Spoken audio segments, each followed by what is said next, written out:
नमस्कार, स्वागत है आपका यूपी तक पे। मैं हूं कुमार अभिषेक और हम हाजिर हैं अपना शो कौन जीतेगा यूपी लेकर। हर शाम 7 बजे कोई ना कोई वरिष्ठ पत्रकार, पोल स्टार, विशेषज्ञ, समीक्षक, ऐसे लोगों के साथ हम इस बात की चर्चा करते हैं कि आखिर उत्तर प्रदेश कौन जीत रहा है। तो आज एक बार फिर स्वागत करिए बद्री नारायण जी का। बद्री नारायण जी दलित चिंतक हैं और प्रयागराज से हैं। लगातार बड़े कॉलमनिस्ट हैं और दलित विमर्श पर इनकी जो इनके जो आर्टिकल्स हैं देश भर में पढ़े जाते हैं। तो आज का हमारा जो टैगलाइन है जिस पर हम चर्चा कर रहे हैं कि क्या कहीं इस पूरे विमर्श में उत्तर प्रदेश के चुनाव में कहीं हम मायावती को कमजोर तो नहीं आंक रहे, मीडिया कहीं उन्हें राइट ऑफ तो नहीं कर रहा, और सही में क्या बीएसपी कमजोर है या फिर वो बड़ी खिलाड़ी बन सकती है।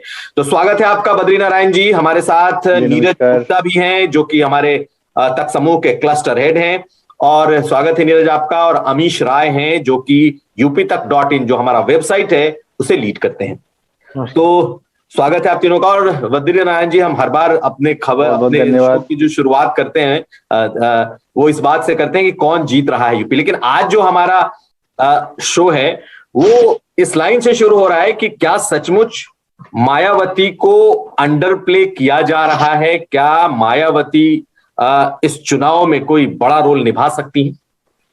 बद्री जी। हाँ, देखिए अभिषेक जी, एक तो मुझे लगता है कि ये बहुत आप शुरू से आप कुछ लोग हैं जो लगातार इस प्रोसेस को समझने की कोशिश कर रहे हैं कि बीएसपी का क्या मतलब है इस चुनाव में। और मुझे लगता है कि बीएसपी को, अब आप सबको पता है मीडिया कैसे बीएसपी को देखती है। मीडिया जिस तरह के सर्वेज कर रही है, जिस तरह के रिपोर्ट्स दे रही है, वो तो उसमें एक बार बार ये लगता है कि बीएसपी को बहुत मार्जिन पे रखने की कोशिश हो रही है। और उसके दो कारण हो सकते हैं। एक कारण तो ये हो सकता है कि जो हमारी हमारी अपनी और परसेप्शन है, जो जो नॉन मार्जिनल कम्युनिटी के लोग होते हैं, वो अपने ही सर्किल में और अपनी ही दुनिया में कैद रहते हैं। उनको वो उस दूसरी दुनिया का पता नहीं होता है। उस दुनिया में बहुत कुछ चीजें हो रही होती हैं, उसका उनको आभास भी नहीं होता। तो ये सर्वे करने वाले या हमारे मीडिया रिपोर्टर्स, वो या तो उस दुनिया तक पहुंचते नहीं, और पहुंचते हैं तो उनको उल्टा सुनते हैं जो वो कहते हैं। एक एक मुसहर जाति के एक ओल्ड पर्सन ने हमसे एक बार, हम जब अपने एकेडमिक रिसर्च के लिए गए थे तो बहुत अच्छी बात कही कि देखिए ये जो बाहर से लोग आते हैं ना, वो या तो हमें ठीक से सुनते नहीं, सुनते हैं तो ठीक से समझते नहीं, और समझते हैं तो उल्टा ही करते हैं। तो ये जो मल्टीपल लेवल ऑफ डिस्कनेक्ट है हमारा, हो सकता है उस कारण से भी। लेकिन बीएसपी की जो अंतर की दुनिया है, जो संगठन है, उसके काम करने का ढंग है, उसका जो आधार क्षेत्र है, उसके बारे में हमारी समझदारी बहुत कम है। तो उसके कारण भी मुझे लगता है कि हम लोग लगातार, यानी मीडिया उसको ठीक से समझ नहीं पा रही है कि बीएसपी किस तरह के की स्थिति इस चुनाव में उसकी है। और दूसरा ये है कि एक तो परसेप्शन, और दूसरा वहां जाके ठीक से उनको न सुनना, उन न सुनने के कारण भी ये है। लेकिन मेरा मानना है, जितनी मेरी समझदारी है, कि बीएसपी को ठीक से इस चुनाव में नहीं समझा जा रहा है। इतना मैं कह सकता हूँ। चलिए, हम आगे भी बढ़ेंगे, लेकिन आज मायावती ने अपनी पहली रैली की शुरुआत की, और आप बद्री जी लगातार ये कहते रहे हैं कि एक बार उनको मैदान में आ जाने दीजिए और उसके बाद वो गेम चेंज कर सकता है, वो गेम चेंजर हो सकती हैं। या फिर उनका जब बीएसपी का जो उत्साह है वो तब दिखेगा जब वो आ जाएंगी। आज से आ गई, कल वो गाजियाबाद में है, लगातार पश्चिमी उत्तर प्रदेश के दौरे पर रहेंगे। कई उनकी सभाएं इस वक्त प्लान हो चुकी हैं हर दिन के लिए। तो ये बताइए कि आज जो वो उन्होंने सभा की है और आज जो उसका फीडबैक आ रहा है, क्योंकि ये आगरा में उन्होंने की है जो क्या बसपा का गढ़ है, दलितों का बहुत बड़ा वहां रहा है, बसपा वहां से लड़ती रही है, और वहां पे अगर कोई मजबूत है विपक्ष के तौर पे तो ग्राउंड पर बसपा ही रही है। तो क्या फीडबैक आपके पास आए हैं कि मायावती की इस रैली का फीडबैक क्या है? देखिए मायावती की इस रैली, ये जो रैली है, ये कार्डर्स में, ये आपने सुना होगा, उन्होंने बहुत जैसे एक मास्टर क्लास लेता है उस तरह से उन्होंने अपने समर्थकों को संबोधित किया। और बहुत ही, कहते हैं ना, प्रैग्मेटिक लेक्चर आपने देखा होगा। बहुत ही कहते हैं ना, पेशेंस के साथ उन्होंने अपनी बातें कही। और उन्होंने उनको तैयार किया कि बूथ पे कैसे करना है, कैसे वोट डालना है, कैसे अपने घर के बड़े बूढ़ों को ले जाना है, उनको वोट दिलाना है, औरतों को ले जाना है। अपने कार्डर्स को उन्होंने ये सब बताया हाथी के उस पे प्रैक्टिकल प्रैग्मेटिक लेक्चर। और साथ साथ उन्होंने जो भी अपोजिशन है उस अपोजिशन का एक उनके भाषण में जो समझ में आया मुझे कि एक वो इस बार कॉन्सिस्टेंटली दलित एमबीसी की बात कर रही, दलित अन्य पिछड़ा, वो पिछड़े की बात नहीं कर रही हैं, दलित एमबीसी की बात कर रही हैं और प्रबुद्ध वर्ग की बात कर रही हैं, फिर सर्व समाज की बात कर रही हैं। तो सब समाज में तो सभी आ जाता है, लेकिन जो क्लस्टर्स मुझे समझ में आया वो ये है। और जो टिकट डिस्ट्रीब्यूशन में उनका आप देखेंगे तो माइनॉरिटी की बात तो कर ही रही है उसमें ये, और सबकी हितों की बात, सबके जो जो ग्रीवेंसेस हैं उसकी बात उन्होंने की। लेकिन जो जो सोशल कैटेगरी है वो दलित, एमबीसी, प्रबुद्ध वर्ग, जिसको ब्राह्मण को प्रबुद्ध वर्ग कह रही हैं वो, और जो जो जो जो कम्युनिटीज जो आर फीलिंग डिप्राइव्ड इस पूरे जो राजनीतिक माहौल में, उनकी बात कर रही है वो। तो एक सोशल अलायंस उनका इस तरह से, अच्छा वो टिकट जो बांटा है उन्होंने उससे भी ये चीज प्रूफ होता है। इससे ये चीज जो होगा कि आपने देखा होगा कि उनके बहुत सारे कार्डर्स जो मीटिंग में नहीं आ पाए, अंदर 1000 लोगों की इस्तेमाल की, तो बाहर काफी लोग बाहर खड़े होकर के उनको सुन रहे थे और उनको सुनना चाह रहे थे। तो वो उनके कार्डर्स में एक उत्साह और एक चुनाव की तैयारी। और उन्होंने ये भी कहा, काउंटर किया कि जो लोग कहते हैं घर में मैं बैठी थी वो बहुत गलत कहते हैं, और पूरा बता रही हैं कि मैंने क्या क्या किया इस बीच में, कैसे पार्टी में प्रॉब्लम्स थे, टिकट डिस्ट्रीब्यूशन में कैसे हमारे ही नेता गड़बड़ियां किया करते थे जो दूसरे दलों में चले गए। तो इस बार एक एक विधानसभा सीट के जो प्रत्याशी हैं उन सबसे हमने पर्सनली बात करके उनको टिकट दी, साल भर में इसमें लगी रही। तो पूरा उन्होंने आज एक्सप्लेन किया, मीडिया को भी उन्होंने, अपने वोटर्स को। तो अब उनका कहते हैं ना, इलेक्शन को ऑर्गेनाइज करने वाला और उत्साह बढ़ाना, साथ साथ अपने समर्थकों को चुनाव के लिए ऑर्गेनाइज करना, तैयार करना। और अंडरग्राउंड में जो उनकी पार्टी काम कर रही है वो तो कर ही रही है, लेकिन मतलब अपनी तरह से। लेकिन आज उन्होंने खुद उस लीड को, अपने उस पूरे कंट्रोल को अपने हाथ में ले लिया है और कार्यकर्ताओं में उत्साह जगा। इससे जो दो फायदे मुझे लगते हैं, एक तो उत्साह जगेगा कार्यकर्ताओं में, कार्यकर्ता अपने को मेंटली बूथ के लिए तैयार करेंगे। तीसरा जो उनको फायदा होगा वो ये होगा कि एक सोशल अलायंस जो बना रही है चुनाव में, जिसको उन्होंने हिंट दिया, उस अलायंस तक मैसेज जाएगा। और वो मैसेज उन्होंने उनका नाम लेकर के और साथ साथ उनके लिए क्या करना है इसकी भी बातें करी उन्होंने कि ये चीजें हम करेंगे जो। तो एक उन्होंने अपना सोशल अलायंस भी इस बार आज क्लियर किया है। तो ये मुझे लगता है कि अब से उन्होंने, मैं तो कहता हूं, अभी मैं कह रहा था दिल्ली में अपने मित्रों से कि चुनाव की सही जो प्रेडिक्शन है आज के बाद होनी चाहिए। अभी तक जो आप सर्वेज कर रहे थे उसमें एक पूरा जो एस्पेक्ट है वो माइनस था, ये एस्पेक्ट था ही नहीं चुनाव की पूरे व्याख्या में। आप तो अब वो यहाँ से चुनाव की व्याख्या आज के बाद मुझे लगता है ठीक से हो सकती है। बिल्कुल, आप जिस बात को कह रहे हैं कि उन्होंने अपने नए सोशल कॉम्बिनेशन को इशारा किया है, एमबीसी, दलित और उसके बाद माइनॉरिटी और प्रबुद्ध वर्ग। नीरज हमारे साथ जुड़े हैं। नीरज के साथ दर्शक होते हैं और अलग अलग प्लेटफॉर्म से सवाल होते हैं। तो नीरज, दर्शकों के सवाल हों और आपका क्या सवाल है, हम लोग शुरू करें, उस पर बढ़े। सर,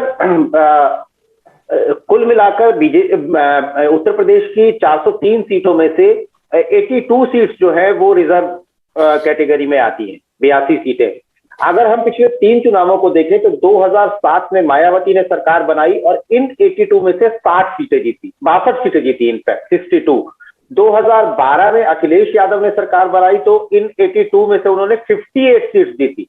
और बीजेपी ने तो चूंकि मैसिव मेजॉरिटी थी तो बीजेपी ने इन 82 में से 70 सीटें जीती। यानी रिजर्व कैटेगरी की जहां से एससी कैंडिडेट चुना जाना है वहां 2017 में बीजेपी 82 में से 70 सीटें जीत गई थी। ये सीटें माना जाता है कि ये की है, वो पिछले 3 बार के आंकड़े भी दिखाते हैं कि बहुत मेजर रोल प्ले करती है।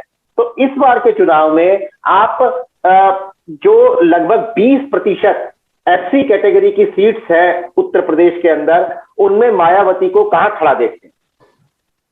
देखिए, ये तो मैं क्लियरली नहीं कह सकता कि कितना सीट उनको मिलेगा या क्या होगा, क्योंकि मैं इस तरह का सिर्फोलॉजिस्ट नहीं हूँ।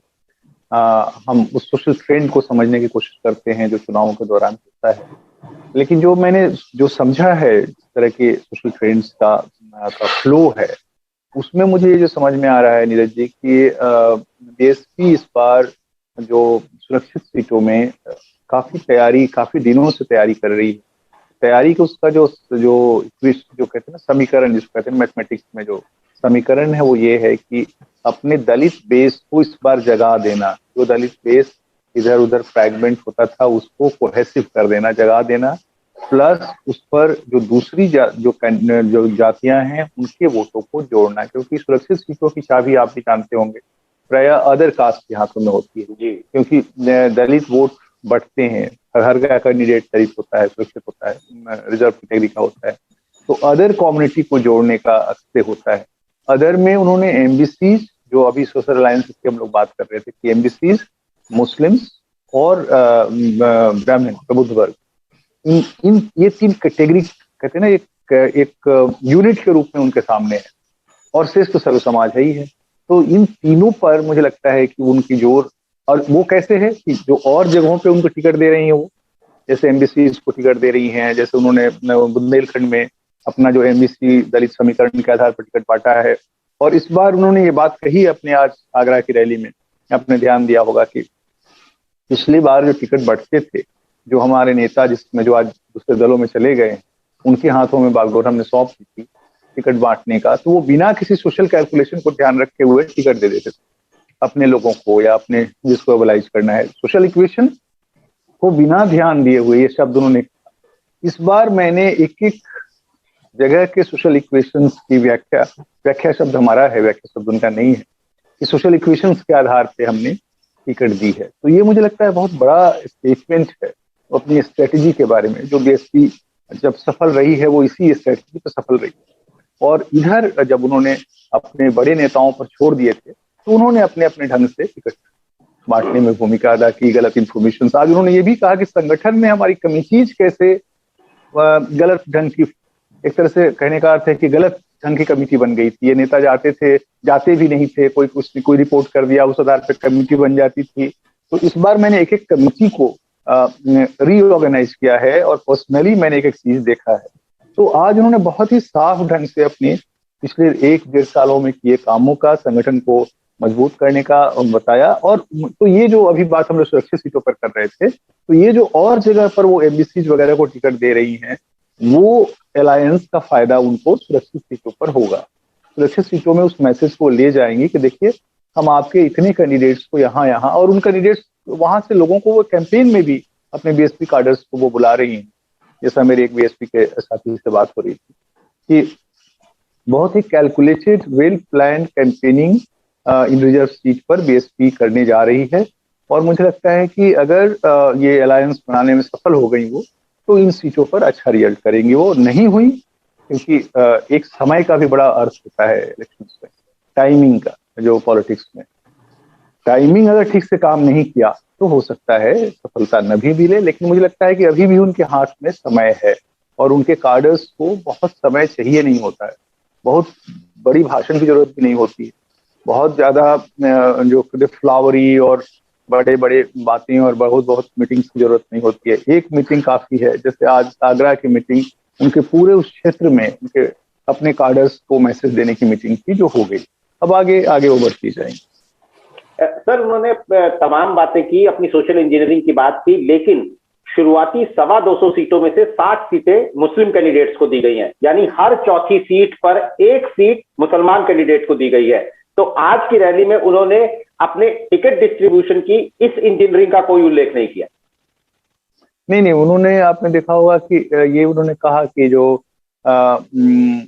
जो भी समुदाय इस एरिया में और जिनके भी ग्रीवांसेस, जिनके साथ न्याय हुआ है या ग्रीवांसेस, उन सबको हम को एड्रेस करेंगे जब हमारी सरकार बनेगी। ये कमीशन बनाएंगे, उन्होंने ये भी कहा कमीशन बनाएंगे। तो रोजगार वाली बात पर कमीशन की बात करी, लेकिन ये कहा कि जिनको भी जेल में डाला गया है, जिनको भी गलत सजाएं दी गई हैं, जो भी तारीफ फील कर रहे हैं, उन सबको हम, उनका इशारा सीए वगैरह ये सारे जो उन सबको हम एड्रेस करेंगे जब हमारी सरकार बनी। तो उन्होंने बिना नाम लिए हुए, मैंने मुस्लिम समुदाय का नाम शायद एक बार भी लिया होगा या नहीं लिया होगा, मुझे याद नहीं है, आप जरा कैलकुलेट करेंगे तो देखेंगे, लेकिन उन्होंने मैसेज उस कम्युनिटी तक पहुंचा दिया कि हम जो है आपके हर उसको एड्रेस करेंगे।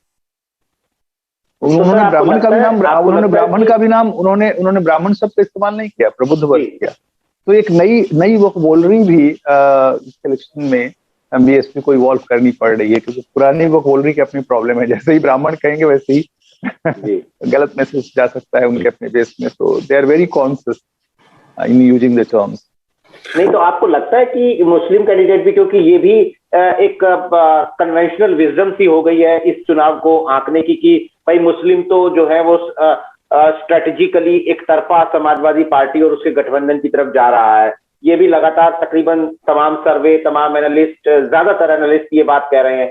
तो आपको लगता है कि मायावती ने जिस तरीके से मुस्लिम कैंडिडेट्स को टिकट दिए हैं, आज भी जो उन्होंने बातचीत की, तो क्या मुसलमानों का वोट का एक अच्छा खासा फीसद मायावती को भी मिलेगा? मुझे लगता है कि नीरज जी, मुस्लिम वोट्स होमोजेनियस रूप से कहीं जाएंगे और कहीं नहीं जाएंगे, शायद ये नहीं होगा। जहां उनका कैंडिडेट अच्छा है, लोकली मोबिलाइज होगा उसके लिए, तो जहां उनका कैंडिडेट वेस्ट यूपी में अच्छा है वहां उसको वोट देंगे, और अगर वो उसको वोट उनका मिलता है तो उनको फायदा होगा। जहां कैंडिडेट अच्छा नहीं है वहां वो समाजवादी पार्टी और ऑप्शन की तरफ जाएंगे, समाजवादी पार्टी ही ऑप्शन। दूसरा क्या है कि मुस्लिम्स को हमेशा एक होमोजेनियस कैटेगरी माना जाता है, जबकि मुस्लिम्स भी होमोजेनियस कैटेगरी नहीं है। जैसा कि आप जानते हैं, सोशली भी अशराफ और अरजाल और पसमंदा 3 अलग अलग कैटेगरीज हैं। तो इन कैटेगरीज के भी मोबिलाइजेशन के अपने अपने ढंग हैं इलेक्ट्रल पॉलिटिक्स में, लेकिन उस पर बहुत ना अध्ययन होता है, ना लोग उस पर बात करते हैं। जैसे अगर आप देखेंगे तो ओबीसी मुस्लिम्स का एक बड़ा तबका समाजवादी पार्टी की तरफ जाता है, जो सबसे बड़ा तबका एक रंग है। जो लोअर कम्युनिटी के मुस्लिम्स हैं वो एक अलग तरह के एसोसिएशन रखते हैं, उनमें कई आपको बीजेपी की तारीफ करते दिख जाएंगे, कई मायावती की तारीफ करते दिख जाएंगे, कई तो बड़ा अलग अलग तरह का रंग दिखाई पड़ता है उनकी बातों में, वोट में कितना। लेकिन अगर बीएसपी के कॉन्टेक्स्ट में देखें तो बीएसपी को जो वेस्टर्न यूपी में उन्हीं जगहों पे मुस्लिम्स का ज्यादा वोट मिलेगा जहां उनके मुस्लिम कैंडिडेट अच्छे हैं, विनेबल हैं, इन्फ्लुएंशियल हैं, वहां उनको अच्छा वोट मिलेगा। और अगर वो मिल गया तो वो सीट आप निकला हुआ मानिए, जहां भी उनको मुस्लिम वोट थोड़ा भी मिल गया, यानी थोड़ा मतलब ज्यादा, एक खास परसेंट से ज्यादा, तो वहां उनका कैंडिडेट निकल जाएगा, क्योंकि उनको अदर्स की वोट की ज्यादा जरूरत नहीं है। फ्यू परसेंट, 4-5-6% वोट भी इधर उधर से उनको आते हैं, तो वो उनके इलेक्शन को स्ट्रॉन्ग बना देते। ये अंतर उनमें और पार्टीज में। जी बद्री जी, हम बढ़ेंगे अमीश की तरफ, लेकिन हमारे पास 3 सवाल व्हाट्सएप पर हमारे आए हैं और मैं एक बार जल्दी ये सवाल आपको पूछ लेता हूं। क्या चुनाव प्रचार के लिए मायावती लेट नहीं हो गई हैं? पहला सवाल है। दूसरा सवाल आया है, बसपा कार्यकर्ताओं में वो एनर्जी नहीं दिख रहा जो पहले दिखता था। और एक तीसरा सवाल भी है कि भाजपा के मुकाबले यूपी चुनाव के लिए बसपा की तैयारी कहां है? इन तीनों सवालों के उत्तर के बाद हम अमीश की तरफ बढ़ेंगे। देखिए, पहला सवाल बहुत अच्छा सवाल है। जो पहला सवाल है कि क्या मायावती लेट नहीं हो गई। देखिए, ये परसेप्शन का मामला है। परसेप्शन के लेवल पे जरूर आपको लग रहा होगा कि लेट हो गई, और कई बार हम लोगों को भी लगता है कि लेट हो गई। लेकिन मुझे लगता है इलेक्शन सिर्फ परसेप्शन से ही तो नहीं होता है ना। परसेप्शन के पहले जो इलेक्शन की तैयारी है, तो मायावती का आज जो एक्सप्लेनेशन था वो यही था कि मैंने इलेक्शन की तैयारी में अपना समय दिया है और मैंने क्या क्या किया है ये भी बजाबता उन्होंने अपना रिपोर्ट कार्ड रखा अपने जनता के सामने, कि आप समझिए कि इस 1 साल में कैसे मैंने पार्टी को रिऑर्गेनाइज किया, कैसे अपने टिकट डिस्ट्रीब्यूशन को किया। तो एक तो ये है, लेकिन प्रशिक्षण के लेवल पे ये देर है। अगर शायद पहले से कैंपेन शुरू कर लेती तो ज्यादा फायदा हो सकता था। लेकिन बीजेपी और समाजवादी पार्टी जिन्होंने पहले से कैंपेन शुरू कर दिया है, और कांग्रेस, वो अपने सैचुरेशन पर पहुंच गई है, यानी वोटों के जो आकर्षित करने के सैचुरेशन पर आ गई। बीएसपी की अभी शुरुआत है, तो अब ये देखना है कि कितना ट्रैक कर पाती है बीएसपी। दूसरा जो आपका कहना है कि जो दूसरा प्रश्न है वो ये है, क्या दूसरा प्रश्न अभिषेक जी आप फिर से बता दीजिए। जो दूसरा प्रश्न मैं भूलने लगा। सवाल ये है कि क्या वो एनर्जी इस वक्त नहीं दिख रही है कार्यकर्ताओं हाँ में जैसा पहले दिख। हाँ, तो जो दूसरा प्रश्न है कि जो एनर्जी वाला मामला है, देखिए आपको कहाँ एनर्जी, आपने कहाँ उनकी एनर्जी देखी? आपने उनकी एनर्जी सोशल साइट्स पे देखना चाह रहे होंगे, आप उनकी एनर्जी रैलियों में देखना चाह रहे होंगे। रैलियां बड़ी हो नहीं रही हैं तो वो एनर्जी आपको नहीं दिखाई पड़ेगी। सोशल साइट्स पर वो कम्युनिटी अभी उतनी नहीं है, लेकिन अभी मैंने देखा जब आज आप लोगों के ये सब डिस्कशन शुरू हुए तो बहुत सारे जो बीएसपी के लोगों ने रिट्वीट करना शुरू कर दिया आपके ही वीडियोज को। तो मुझे लगा कि इसका मतलब उनका एक पूरा जो सोशल साइट सेल वगैरह भी काम कर रहा है, इसमें आकाश आनंद ने भी रिट्वीट किया आपके ही उसको। तो बहुत सारे तो मुझे लगता है कि ये इस तरह की भी वो है। तो जो उत्साह है वो उत्साह है उनकी उनके कार्यकर्ताओं में, लेकिन वो उत्साह बहुत ऑर्गेनाइज्ड होता है, वो दिखता नहीं है। बहुत कहते हैं ना जो जो जो हमारा हम लोग मतलब जो नॉन मार्जिनल कम्युनिटी के कार्डर्स होते हैं या उनके समर्थक होते हैं, उनका एक अलग ढंग होता है व्यवहार का और अपनी राजनीति को दिखाने का, और उनका एकदम अलग होता है। बहुत साइलेंट कम्युनिटी होती है पॉलिटिकली, बहुत कम बोलती है। अब वो सोशल साइट वगैरह चूंकि प्रचार के इशू से जुड़ गया है तो बोलने लगे हैं, तो इसलिए उत्साह तो है, लेकिन जिस उत्साह की कामना हम कर रहे हैं वो उत्साह शायद हम मतलब अदर अदर वी वो शायद नहीं है। लेकिन कार्यकर्ताओं में, कार्डर्स में एक अपनी तरह का मोबिलाइजेशन है और उनका अपना पूरा एक कहते हैं सीजन तैयारी चुनाव की वो भी है। आप शायद अगले जब इलेक्शन होगा तो आपको दिखाई पड़ेगा। दूसरा बीजेपी के तुलना में उनकी तैयारी, जो लेट होने का सवाल है सर, उस पर एक टिप्पणी है हमारे एक दर्शक हैं श्याम। तो वो जो लेट होने का सवाल है कि लेट तो नहीं हो गई मायावती, तो उन्होंने लिखा है कि सुपर फास्ट ट्रेन चलती पैसेंजर के बाद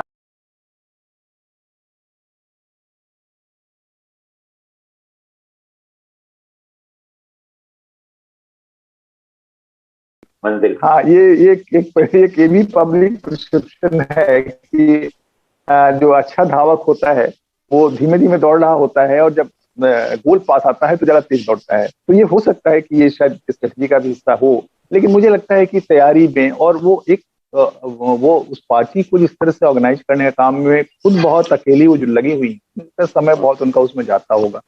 क्योंकि हम लोग तो बस एक्सपेक्ट करते हैं, बट हम ये नहीं समझते कि किसी ऑर्गेनाइजर के पास कितनी प्रॉब्लम्स होती हैं।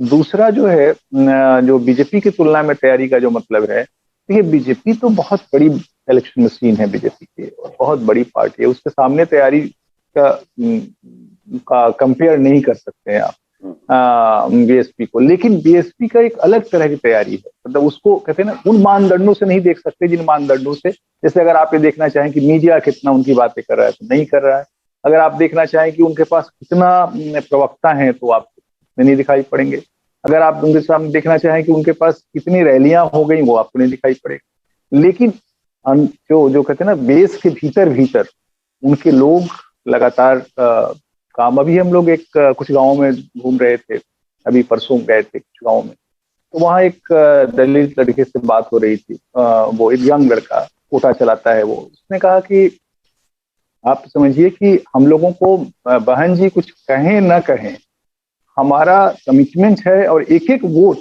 बूथ इलेक्शन के दिन उनको जाएगा।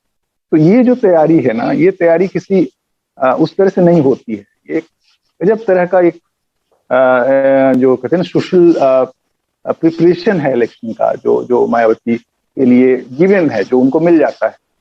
और लेकिन उसका मतलब ये नहीं है कि कार्डर्स नहीं है, उनके कार्डर्स उन जगहों पे काम कर रहे हैं। वही वही उनके यहाँ पॉलिटिक्स का मतलब ये नहीं है कि सिर्फ नेता, उनके जो काम करने वाला है वही नेता है, वही गृहस्थ है, यानी वही परिवार है, वही नेता भी है, वही उनका इंटेलेक्चुअल भी है और वही उनका कार्डर्स भी है। तो सब एक ऑर्गेनिक पॉलिटिक्स है जो मार्जिनल कम्युनिटीज में होती है। जो हमारे जो जो थोड़े संभ्रांत या धनी समुदाय हैं, उनकी पॉलिटिक्स में नेता जैसा नेता बनना है मुझे, तो आप नेता बनने की कोशिश करते हैं। उनके यहाँ उन्हीं का आदमी उन्हीं में से नेता बन जाता है और वो एक बहुत ग्रासरूट का आदमी होता है। तो एक अलग तरह का कार्डर बेस, कार्डर की जो जो परिभाषा है, नेता की परिभाषा है, सबऑर्डिनेट कम्युनिटीज में थोड़ी अलग तरह की होती है। मुझे लगता है उस पर्सपेक्टिव से अगर आप उन समाजों में जाके फील्ड वर्क करेंगे, अध्ययन करेंगे, तो आपको वहां पर उनकी पॉलिटिक्स दिखाई पड़ेगी। ऐसे बाहर से अगर आप देखेंगे तो आपको पॉलिटिक्स नहीं दिखाई पड़ेगी। बिल्कुल। अमीश है हमारे साथ जुड़े हुए। अमीश, आपका सवाल। सर बहुत बहुत स्वागत है आपका एक बार फिर हमारे कार्यक्रम में। धन्यवाद। सर मैं बेसिकली सर एक सवाल ये पूछना चाहता हूँ कि आपने जो अपने ओपनिंग रिमार्क्स किए उसमें आपने कहा कि मायावती ने एक तरह से क्लास लगाई। आज की जो उनकी पहली चुनावी रैली थी उस क्लास में उन्होंने समझाया, वो दो चीज उन्होंने की। एक मीडिया को संदेश दिया, ओपिनियन पोल मेकर्स को और सर्वे बनाने वालों को, और दूसरा संदेश उन्होंने अपने कार्यकर्ताओं को दिया। सर मेरा सवाल ये कि कहीं मायावती अपने कार्यकर्ताओं को अंडर एस्टिमेट तो नहीं कर रहे हैं? कहीं वो उसी प्राचीन जमाने का कार्यकर्ता समझ रहे हैं जो कार्यकर्ता स्मार्टफोन पर नहीं था, जो सोशल मीडिया पर नहीं था, वो समाज का पिछड़ा वर्ग, समाज का दलित वर्ग, जो नैरेटिव को नहीं जिसके यहाँ तक नैरेटिव पहुंच ही नहीं पा रहा था। आज सर वो स्थितियां तो है नहीं। आज इतना भी हम लोग लाइव वीडियोस देख रहे हैं जो अलग अलग पोलिस्टर को तो छोड़ दीजिए, जो छोटे छोटे यूट्यूबर, जो वीडियो क्रिएटर्स जो समाज में जा रहे हैं, वो भी अगर समाज से सवाल पूछ रहे हैं, दलित समाज से, तो उसमें एक फ्रेगमेंटेशन नजर आ रहा है। जो एकदम जो वोटर, जो मतलब तबका मायावती का ब्लाइंड सपोर्टर था, वो तबका भी घूम के या तो बीजेपी की बात करता नजर आ रहा है या अखिलेश की बात करता नजर आ रहा है। सर तो इसका मायावती के देर से करने का कहाँ तक उसका असर होगा उस तबके के पर कि वो उसे वापस लौटा पाएंगी, पहला सवाल। और दूसरा सवाल सर कि अगर मायावती का वोटर बेस इतना ही लॉयल हो रहा होता तो वो जैसे जो रिजर्व सीटों की बात नीरज जी कर रहे थे, उन सीटों पर वो कैसे शिफ्ट हो जाता बीजेपी के लिए 2017 में, 2012 में अखिलेश के लिए? इसका मतलब कि वो नैरेटिव के साथ शिफ्ट हो रहा है। तो क्या मायावती को इसका अंदाजा नहीं है? नहीं, देखिए, दो बात आपने अपने अपने प्रश्न में करी। एक बात आपने करी कि उनका कार्डर जब इतना प्रबुद्ध हो रहा है, सोशल साइट उससे जुड़ा हुआ है और ये वीडियो देख रहा है, तो उनको इस तरह से संदेश देने का क्या मतलब है? क्योंकि ये तो एक पुरातन कन्वेंशनल ढंग है कैंपेन करने का। बीएसपी का ये पहले से ही होता आ रहा है, पहले से ही ऐसे ही कांशीराम भी ऐसे ही बातें करते हैं। लेकिन देखिए, उनका जो बेस है वो मल्टीपल लेवल का बेस है। एक तरफ वो लड़के आपको दिखाई पड़ते हैं जो ट्वीट करते रहते हैं साइट पर। दूसरा उनका एक बहुत बड़ा वर्ग है जो सोशल साइट से नहीं जुड़ा हुआ है, जो अभी भी एक ऐसा फॉलोअर है जो उनकी बातों को उपदेश की तरह मानता है। अगर उन्होंने कह दिया कि भाई ऐसा करना है, ये बाएं तरफ का पाँव बाएं नहीं उठा के दाएं रखना है, तो दाएं ही रखेगा। ये इस तरह का उसका, जैसे हम लोग एक गांव में अभी बात कर रहे थे, 3 बूढ़ी औरतें बैठी और उनसे हम लोग पूछ रहे थे, तो उसने कहा कि भाई देखिए, हम लोग वोट देने जाएंगे रैली में, तो हमें रैली में जाती बहन की पहले गए थे। कहा वो तो 15 साल पहले गए थे।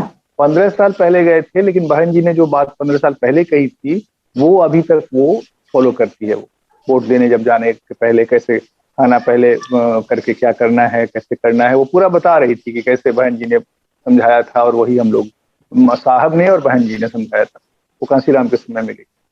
तो उस बेस को एड्रेस करने के लिए फिर वो इस तरह की बातें करती हैं कि उनको पता है कि उनका एक बड़ा समूह ऐसा है। दूसरा जो आपने कहा कि लॉयल अगर होता तो क्यों बीजेपी की तरफ डेविएट करता उस समय सोशल, ये जो हमारा जो सुरक्षित सीट है। देखिए, बीजेपी का जो उभार था ना, वो एक बहुत मैजिकल था। वो उस समय सारे समीकरण टूट गए थे क्योंकि नरेंद्र मोदी एक बहुत बड़े सपने को लेकर के आए, और वो सपना, उस सपने में बहुत तरह के, अच्छा, सुरक्षित सीटों पर उनका आपने देखा होगा कि जो उनका वोट परसेंट है अपने बेस का, वो लगभग इंटैक्ट रहा है, यानी उसमें अदर्स नहीं जुड़े, उसके कारण उनको हार हुई। अदर्स चले गए बीजेपी की तरफ, दलितों में, यानी जो अच्छा, सुरक्षित सीटों पर भी अदर्स जब तक नहीं आता है आप जीत नहीं सकते हैं। दलित बेस अकेले पर आप नहीं जीत सकते। तो ये जो मैं कह रहा हूँ दलित बेस, तो दलित होमोजेनियस नहीं मैं कह रहा हूँ, मैं जाटो बेस कह रहा हूँ। दलितों में भी जो जाटो बेस है वो बहुत इंटैक्ट है।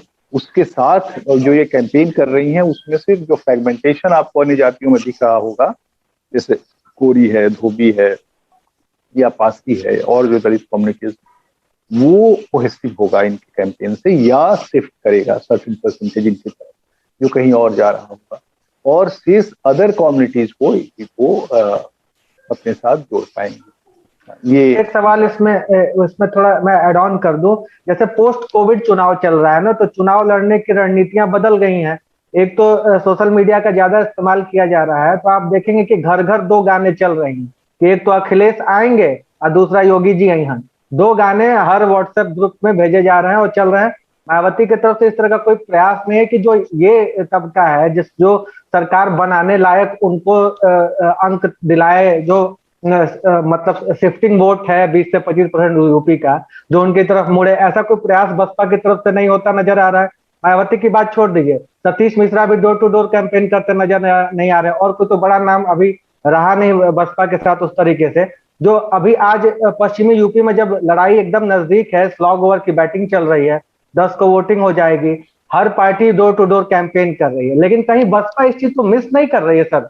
मेरा सवाल ये है। नहीं, देखिए हम लोग तो शुरू ही किए हैं इस नैरेटिव से कि बसपा सब कुछ मिस कर रही है और बसपा के पास कुछ भी नहीं है ना। यहाँ से बसपा का मूल्यांकन शुरू हुआ है इस चुनाव में, जबकि अब धीरे धीरे लोगों को लग रहा है नहीं बसपा ये भी कर रही है, बसपा वो भी कर रही है, बसपा के पास ये भी है। जैसे जो वॉर रूम्स, जो डिजिटल वॉर रूम्स, बसपा ने डिजिटल वॉर रूम्स भी बनाए। जो ये गाने हैं वो नेता नहीं बनाते, तो फॉलोअर्स बनाते हैं। कि तो बीएसपी के भी जो फॉलोअर्स हैं आप सोशल साइट्स पर, हमें आपकी ये जब डिस्कशन शुरू हुआ तब बीएसपी वालों ने जो आप ही के चैनल के डिबेट्स वगैरह तो ट्वीट करने शुरू किए ये वो, तो उसमें बहुत सारे जो आते हैं उसमें कुछ लिखा होता है, कुछ गाने भी लिखे होते हैं, कुछ नारे लिखे होते हैं, कुछ तो this is the people public creativity and their public means the BSP public, they are also very creative and they are, वो अपनी तरह से रचनात्मकता का प्रदर्शन वो करते हैं अपने साइट्स और उसमें। और आपको पता होगा बीएसपी का अब तो रैलीज नहीं कर पाएंगे और रैलीज का समय भी नहीं रह गया, नहीं तो बीएसपी की मीटिंग शुरू ही होती थी गानों से।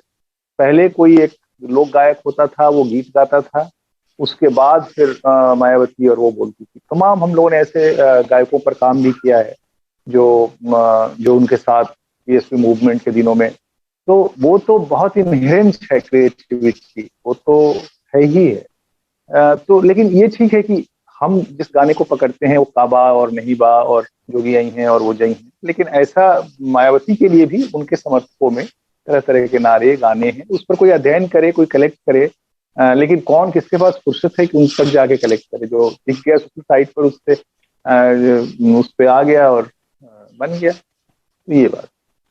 बद्री जी, मेरा एक सवाल है। हम लोग अभी पश्चिमी उत्तर प्रदेश घूम रहे थे और मायावती अगर अपने बेस को भी मेंटेन करती हैं तो भी वो अकेले अपने बेस के बदौलत सीटें नहीं जीत सकती। मुसलमान अगर पश्चिमी उत्तर प्रदेश में उनके साथ नहीं जुड़ेगा और अच्छी खासी तादाद में नहीं जुड़ेगा तो शायद वो अपने बेस को तो मेंटेन कर लेंगी, लेकिन सीटें निकालना उन्हें पश्चिमी उत्तर प्रदेश में मुश्किल हो, मेरा ये मानना है। और जो ग्राउंड पर मैंने देखा वो ये देखा कि मुसलमानों में, जैसे वेस्ट बंगाल में उनको लगता है कि हमने ममता बनर्जी को एक मुश्त वोट करके हमने जिताया है, तो एक ग्राउंड पे जो फीलिंग है वो आपसे बात करेंगे, सब कुछ करेंगे, हाँ जी वो भी अच्छे हैं, वो भी अच्छे हैं, उनको भी वोट चला जाएगा, वही वोट चला जाएगा। लेकिन एक ग्राउंड स्वेल जो है वो ये है कि बीजेपी को रोकना है तो हमें एक मुश्त वोट करना होगा, लेकिन ये नहीं कि हमको एक मुश्त वोट हराने वाले को करना होगा। उनका एक मुश्त वोट एकदम से जो कहते हैं ना सपा की तरफ दिख रहा है, मतलब जो मैं अभी तक मैं एनालाइज कर पाया हूं। दूसरा ये है कि इस नाम की चर्चा जरूर हो रही कि अच्छा चलो जहां बिल्कुल सपा का कैंडिडेट ठीक नहीं है या फिर उनके मिजाज का नहीं है या फिर उन्हें लग रहा है कि मजबूती से कोई मुस्लिम कैंडिडेट लड़ रहा है तो वहां वो देने को तैयार है, थोड़े बहुत मतलब उनकी भी चर्चा है। तो आपको लग नहीं रहा कि आप कितना भी मेहनत कर लो अपने कोर वोट में, जब तक आपको खासकर पश्चिमी उत्तर प्रदेश में वो नहीं मिलेगा और ब्राह्मण आपको बड़ी तादाद में पूर्वांचल में नहीं मिलेंगे तो आपके लिए सीटें निकालना मुश्किल है, आप वही 12, 14, 15% के आसपास फिर सिमट जाओगे।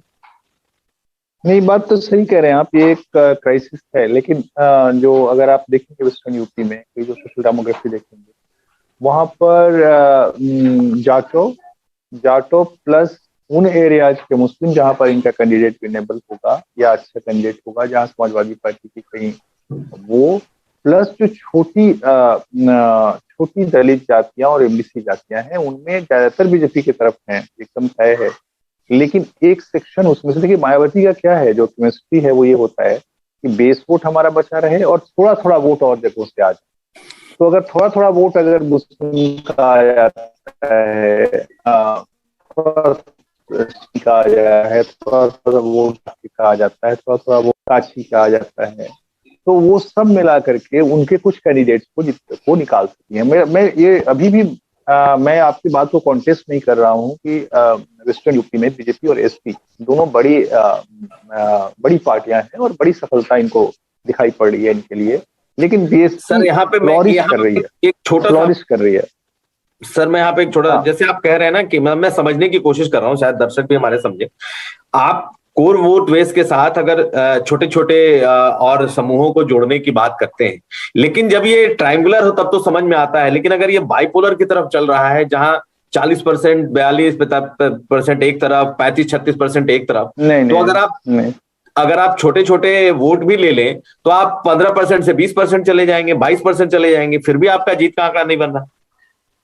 नहीं, ठीक कह रहे हैं अभिषेक जी। मेरा ये मानना है यहाँ पर परसेप्शनल डिफरेंस है हमारी और शायद आपकी बातों में, वो ये है कि कई जगह ये चुनाव ट्रायंगुलर है और जहाँ ट्रायंगुलर है वहीं उनको फायदा मिलेगा, एकदम सही कह रहे हैं।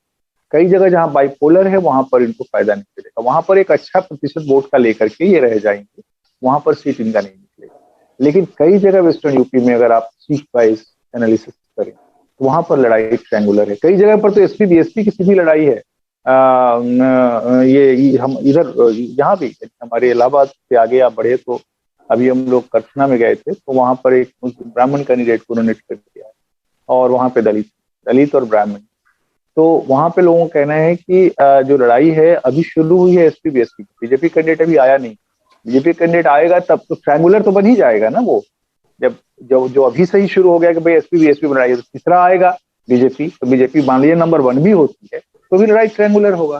तो कई जगह लड़ाई बीजेपी, यही बीएसपी की सिलेक्शन में सबसे बड़ी सफलता होगी कि सिलेक्शन को कई जगह ट्रायंगुलर बना दे, और जहां वो ट्रायंगुलर बनाएगी वहां या तो जीतेगी या हारेगी, तो थोड़े मतों से हारेगी। आपको पता है पिछले इलेक्शन में भी बहुत कम वोटों से उनके कई सीट उन्होंने हारे हैं। तो उन सारी जगहों पर थोड़ी थोड़ी वोटों से वो एक अपनी तरह की विनेबिलिटी बना सकती है। मेरा अभी तो हम आगे बढ़ेंगे। एक छोटा सवाल इसमें और जोड़ देते हैं कि अगर जिस एमबीसी वोट की बात कर रहे हैं कि अगर वो बीजेपी की तरफ, बसपा की तरफ शिफ्ट होगा तो वो नुकसान सीधा बीजेपी को होगा और वो फायदा सपा को होगा, ऐसा नहीं लगता है? देखिए, बीजेपी को एमबीसी का एक बड़ा सेक्शन और दलितों में भी कुछ जातियों का एक सेक्शन 14 के बाद से ही उनसे जुड़ा है और उनके बीच उनका अच्छा आधार है। और लेकिन मायावती का क्या है, घाटा तो होगा, लेकिन घाटा वो एसपी को भी करेंगे। यानी वो एमबीसी जिनके बीच एसपी भी घुसना चाहती है वो उनको भी घाटा करेंगे, सिर्फ बीजेपी को ही नहीं घाटा करेंगे। और वो थोड़ा थोड़ा ही वोट लेंगे, ज्यादा वोट नहीं लेंगे। तो थोड़ा वोट आपका अगर जाएगा तो ऐसा नहीं है कि आप हार सकते हैं या आपको बहुत बड़ा लॉस हो जाएगा, लेकिन थोड़ा थोड़ा वोट लेके वो अपनी संख्या बढ़ाएंगे। वो बहुत ज्यादा वोट किसी भी कम्युनिटी का अदर देन दलित नहीं तोड़ने की स्थिति। इवन जब 2007 में जीती तभी आप देखिए ब्राह्मण के कितने वोट उनको मिले थे, एक सर्टेन सेक्शन मिला था, ज्यादा तो नहीं मिला। मुस्लिम उनको मिले थे, लेकिन सर हाँ मुस्लिम मिले थे, तो वो तो एक बड़ा तो इस बार हाँ वो परसेंटेज देखिएगा, अगर आप परसेंटेज देखें तो कितना परसेंट उनको वोट दिया। मुझे लगता है 32-33% वोट जीती थी और 21-22% उनके पास अपना वोट है। 10% 12% वोट उनको लेने थे, कुछ इधर से कुछ उधर से कुछ उधर से उनको वोट मिल गए। तो वो थोड़ा थोड़ा भी काट के अगर उनको मिलता है, लेकिन एकदम जो अभी कैलकुलेशन है उसके आधार पे मैं भी इस बात को मानता हूँ कि लड़ाई बीजेपी और एसपी दो बड़ी पार्टियां हैं और दो बहुत बड़ा परफॉर्मेंस इनका दिखाई पड़ेगा। लेकिन बीएसपी का शुरू हुआ है अभी एग्जीक्यूशन, देखना है आगे कैसे बिल्डअप होता है। लेकिन मैं ये कह रहा हूँ, बार बार कह रहा हूँ कि मैं ये नहीं कह रहा हूँ कि वो नंबर 2 हो जाएगी, बीजेपी के बाद बीएसपी हो जाएगी, ऐसा नहीं कह रहा हूँ। लेकिन एक बढ़िया प्रदर्शन करेगी और कई जगह पर इलेक्शन को ट्रायंगुलर बना के अपने कई कैंडिडेट्स को जिता पाएगी, जो हमारी मीडिया अभी ऑब्जर्व नहीं कर रही है। बस इतना ही मेरा इसमें ऐड ऑन मैं जोड़ना चाहूँगा। बिल्कुल नीरज, अब आपके पास आता हूँ, कोई सवाल अगर दर्शक तो सर हमारे एक दर्शक हैं धीरेन्द्र कुमार, वो अपनी एक राय रख रहे हैं। उनका कहना है कि मैं आपसे पहले से कहता रहा हूं कि पश्चिमी यूपी में लड़ाई बीजेपी और बीएसपी के बीच है। धीरेन्द्र दावा कर रहे हैं कि मैं आपको 30 सीटें उंगलियों पे गिनवा सकता हूं जहां पर बीएसपी सीधे फाइट में। इसके बाद एक हमारे दर्शक हैं दक्ष कासना, उनका कहना है कि मायावती हमेशा से ही बीजेपी और समाजवादी पार्टी से अच्छा विकल्प है, क्योंकि रोजगार और लॉ एंड ऑर्डर, ये दोनों मायावती की सरकार में बेहतर स्थिति में होते हैं। इसके अलावा सोनू कुमार हैं जो कह रहे हैं बीएसपी 250 प्लस सीटें लाएगी, और बहुत सारे दर्शक हैं जो अपने अपने ये अभिषेक द्विवेदी हैं वो कह रहे हैं बीजेपी आएगी। तो तमाम दर्शक जो हैं वो अपने अपने हिसाब से अपनी अपनी पार्टियों के उसमें बात कर रहे हैं। मैं एक बार सर, हमारी ऐप पर भी बहुत सारे दर्शक जुड़े हुए थे, तक ऐप पर, मैं एक बार कोशिश करता हूँ। यादव जी हैं वो कह रहे हैं एसपी आएगी। मोहम्मद मजहरुल है वो कह रहे हैं कि 80% सीटें समाजवादी पार्टी को आएंगी। इसके अलावा सूर्या है वो कह रहे हैं योगी जी आएंगे। ऑनलाइन बिजनेस एक हैंडल है वो कह रहा है बीजेपी जिंदाबाद। तो तमाम लोग अपनी अपनी पार्टियों के हक में, बट ये भी मतलब हमें देखना होगा कि हम ये कह देते हैं कि बीएसपी के लोग जो है वो सोशल मीडिया पर नहीं है, लेकिन जब हम बात बीएसपी की कर रहे होते हैं तो सोशल मीडिया पर भी उनकी अच्छी खासी मौजूदगी दिखती है। तो ये भी कहना एक कन्वेंशनल थॉट ही है कि बीएसपी के लोग सोशल मीडिया पर नहीं है। अब एक सवाल सर यहाँ से मैं चाहता हूँ कि अगर बीएसपी के बारे में एक थॉट है कि अगर ये किंग मेकर की सिचुएशन में आई तो फिर ये बीजेपी को किंग बनाएंगी, यानी बीजेपी के साथ जाएंगी अगर ऐसी नौबत आती है। ये एक थॉट है क्योंकि पहले भी बीजेपी के साथ जा चुकी हैं। तो अगर मैं बीजेपी से नाराज एक वोटर हूं तो फिर मैं अपना वोट बीएसपी को क्यों दूंगा? अगर मुझे लगता है कि यार ये तो अल्टीमेटली मेरा वोट फिर ये बीजेपी के साथ चली जाएंगी, तो फिर तो मैं समाजवादी पार्टी को दूंगा। तो ये जो एक फैक्टर है किंग मेकर की सिचुएशन में बीजेपी के साथ जाने की के आसार का, तो ये एक उनका नेगेटिव पॉइंट बनता है कि नहीं? नहीं, बिल्कुल ये एक नेगेटिव पॉइंट है। और जो उनके खिलाफ, बीजेपी के खिलाफ का जनमत होगा वो जो एग्रेसिव अपोजिशन है उसकी तरफ जाना चाहेगा, और समाजवादी पार्टी एक एग्रेसिव अपोजिशन है बीजेपी का, तो उसका फायदा मिल सकता है। लेकिन क्या होता है धीरज जी, इसमें जो जब आप चुनते हैं किसी का भी बीजेपी के हम खिलाफ, और यहाँ पर समाजवादी पार्टी का कैंडिडेट अच्छा नहीं है, या किसी बात कारण से आप उससे नाराज, या वो आपको पसंद नहीं है, या तो आप कहेंगे ठीक है भाई अब दूसरा हम बीएसपी को दे देते हैं। फिर आप उस समय ये नहीं सोचेंगे कि ये हो सकता है बीजेपी की सरकार बनवा दे, क्योंकि जो नाराजगी है वो आइडियोलॉजिकली बहुत दूर तक सस्टेन नहीं करती है जनता। एक खास सेक्शन ऑफ पब्लिक, सबका मैं नहीं कह रहा हूँ, लेकिन एक खास section of public adjustment, negotiation, अपने को समझा लेना, अपने को मना लेना, अपने को ठीक है भाई अब वो नहीं है, अब वो अच्छा नहीं है समाजवादी पार्टी वाला, तो क्या करें बीएसपी को ही दे देते हैं। तो कम से कम मायावती अच्छी तो है, मतलब कुछ अपना आर्गुमेंट अपने मन को समझाने के लिए जनता तय कर लेती है। तो लेकिन एग्रेसिव अपोजिशन के पक्ष में पोलराइजेशन होता है। इनकी जो जिस भी दल से आप नाराज होते हैं, जो पावर में दल होता है, ये तो सही बात है। ये मेरे पास कुछ व्हाट्सएप पर भी सवाल आ रहे हैं, मैं जल्दी जल्दी ले लेता हूं क्योंकि अब हम अपने अपने कार्यक्रम के में बढ़ रहे हैं। एक सवाल है कि मायावती को क्या ज्यादा फिक्र अपनी विरासत की है या सत्ता वापसी की है? एक सवाल है कि चंद्रशेखर की एंट्री से वर्चस्व की लड़ाई में बीजेपी की लड़ाई में यूपी की दलित राजनीति उलझ गई है। एक सवाल है कि मायावती के दलित राजनीति में दबदबे के लिए जो संघर्ष कर रही हूं, तो उनकी सत्ता में वापसी को लेकर कैसे यकीन करें? एक और सवाल है बसपा के प्रति ब्राह्मणों का झुकाव कितना है? तो 3-4 ऐसे सवाल मुझे व्हाट्सएप पर भेजे गए हैं, तो अगर आप छोटे छोटे इसके आंसर दे सके तो हमारे दर्शकों के लिए बेहतर होगा। देखिए, मायावती कोई विरासत की लड़ाई नहीं लड़ रही। मायावती का एक छत्र अपनी कम्युनिटी पर, खास करके जाटों पर, ठीक है कि भाई वो चंद्रशेखर भी वहीं से पैदा हुई है और उन्हीं के बेस पे निकली है, लेकिन चंद्रशेखर के भी फॉलोअर्स जो उस एरिया में हैं, उनमें भी दो मत है। और मुझे लगता है कि चुनाव के समय कितना वो एक फ्रैगमेंट बना के रख पाएंगे, ये देखने की बात है। हो सकता है चुनाव की जो आंधी होती है उसमें उनका भी एक परसेंटेज, खास सेक्शन मायावती की तरफ आ जाए, क्योंकि बहुत अपोजिशन नहीं है दोनों में, एक ब्लड डिफरेंस है, एक ब्लड डिफरेंस है। वो डिफरेंस ऐसा है जो कभी भी पट सकता है। जो मैं कह रहा हूँ ना कि निगोशिएशंस, और कहीं भी निगोशिएशन भले मायावती ना करें, लेकिन उनके मन में होता है। जैसे आज मैं पढ़ रहा था किसी बीएसपी के काडर का बयान, वो आगरा का ही, तो वो बोल रहा था कि वहाँ पे बहुत सारे जो भीम आर्मी के समर्थक हैं वो बीएसपी को वोट कर रहे हैं, बीएसपी से जोड़ रहे हैं। तो ये सब भी हो सकता है। तो कोई उससे विरासत के लिए कोई बड़ा चैलेंज अभी खास करके जाटो बेस के लिए नहीं है, और जातियों में उनको अपने असर को बनाए रखना होगा। और ब्राह्मणों के प्रति ब्राह्मणों का झुकाव, ब्राह्मणों के प्रति देखिए, मुझे लगता है कि ब्राह्मणों का झुकाव जैसा कोई बहुत चीज नहीं है उनके प्रति, लेकिन जहां टिकट उन्होंने ब्राह्मण को दिया है, और अगर स्ट्रॉन्ग ब्राह्मण को टिकट दिया है, विनेबल ब्राह्मण को दिया है, तो वो ब्राह्मणों का वोट लेके आएगा, जिसको स्टेपनी वोट कहते हैं ना, base vote and stepney vote का तुरंत।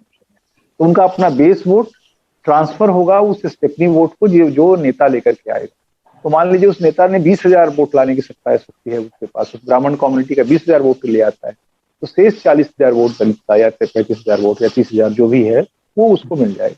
तो ऐसा कोई लगाव जैसा मामला नहीं है, it's very practical political equation जो काम करेगा। और मायावती ने भी बहुत सोच समझ के ये कैलकुलेशंस के आधार पर टिकट दिया है उन्होंने। वहां पर जहां उनका कैंडिडेट अच्छा है वहां उनको फायदा मिलेगा। पूरा उनका इलेक्शन इस बार संगठन और कैंडिडेट्स पर टिका हुआ है। परसेप्शन उनके साथ एकदम नहीं है, मीडिया असेसमेंट एकदम उनके पक्ष में नहीं है, हवा एकदम उनकी नहीं है, सिर्फ संगठन और टिकट, दो ही उनको बचाएगा, जितना भी बचाए। चलिए, तो हम आखिर में एक अमीश, आपका कोई सवाल है तो हम लें? नहीं सर, लेकिन सवाल जी आखिरी सवाल की तरफ बढ़ते हैं। तो आखिरी सवाल जो हमारा ये होता है, कौन जीत रहा है, लेकिन इसके साथ ये भी है कि अगर उनको वो सिर्फ संगठन और सिर्फ परसेप्शन की इस वक्त लड़ाई लड़ रही हैं, तो क्या वो जीत पाएंगी? अगर जीतेंगी तो कितनी सीटें आपको लगता है कि वो जीत रही? ये हमारा आखिरी सवाल।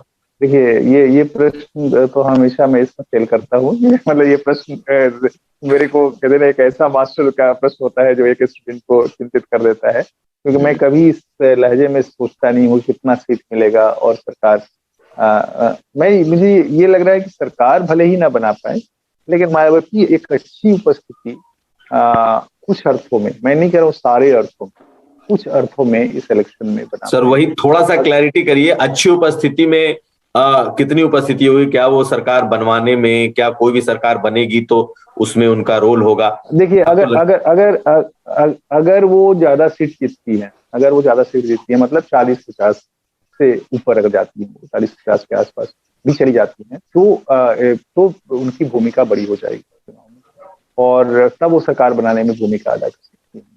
लेकिन और फिर वो तब इलेक्शन बढ़ेगा, मतलब ये बहुत क्लियर मेजॉरिटी की शायद स्थिति उस समय नहीं आए। अगर बीएसपी ज्यादा सीट लेगी, बीएसपी ज्यादा सीट नहीं लेगी तो क्लियर मेजॉरिटी आएगा किसी के लिए। हम लोगों ने जिस चीज से जी बीएसपी बटखरे की तरह है इस चुनाव में, जो एक तरह से बैलेंस को बिगाड़ सकती है और बैलेंस को बना सकती है। वो जीतने और हारने के सेंस में उसकी व्याख्या शायद मैं नहीं करना चाहता हूँ। चलिए, तो बहुत धन्यवाद आपका बद्री नारायण जी।